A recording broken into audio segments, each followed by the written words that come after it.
In the old city of London, on an autumn day in the 16th century, a boy was born to a poor family of the name of Kenty, who didn't want him. On the same day, another English child was born to a rich family of the name of Theodore, who wanted him. All England wanted him too. England had so wanted him and hoped for him that now the people were made with joy. Everybody kissed each other and cried. Everybody took a holiday, and rich and poor ate and danced and sang for days and nights.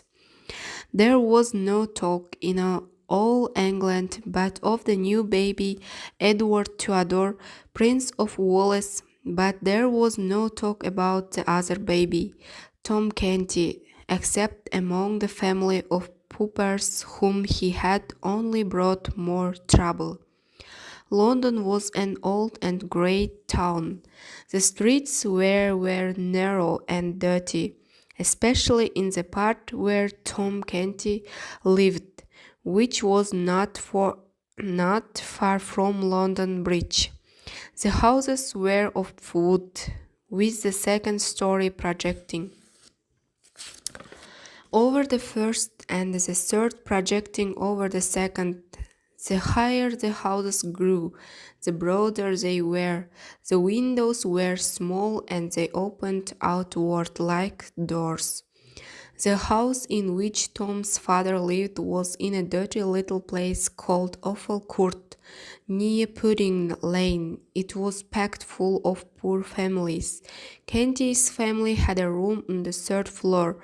The mother and father had a bed in the corner. But Tom, his grandmother, and his two sisters, Bet and Nan, slept on the floor on bags of dirty straw. Bet and Nan were 15 years old twins. They were kind girls, dirty, dressed in rags, and ignorant. Their mother was like them, but the father and the grandmother got drunk whenever they could. Then they fought each other or anybody who came their way. They cursed and swore always. John Kenty was a thief and his mother a beggar. They made beggars of the children, but couldn't make thieves of them. Among those who lived in the house was a good old priest, and he taught the children secretly. Father Andrew also taught Tom a little Latin and how to read and write. All Offal Court was just like the Kentys. Drinking and fighting were there every night. Broken heads were as common as hunger in that place. Yet little Tom wasn't unhappy. All the Offal Court boys lived like that and thought it was correct. When he came home empty-handed at night, he knew his father and grandmother would curse and beat him. In the night, his mother would sleep to him and give him something to eat.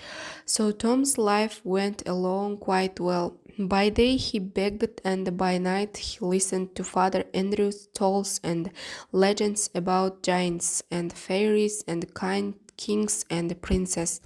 His head was full of these wonderful things, and he dreamed of seeing a real prince with his own eyes.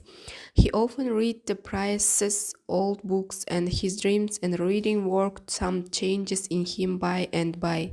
His dream people were so fine that he wished to be clean and better dressed. He began to wash himself sometimes in the Thames.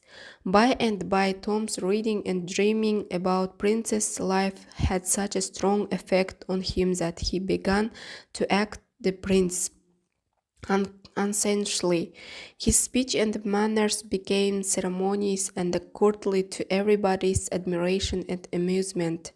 Tom's influence among young people began to grow. He seemed to know so much, and he could do and say such marvelous things, and he was so wise. Now grown people brought their problems to Tom and were often astonished and the wisdom of his decisions. In fact, he was a hero to all who knew him except his own family, who saw nothing in him.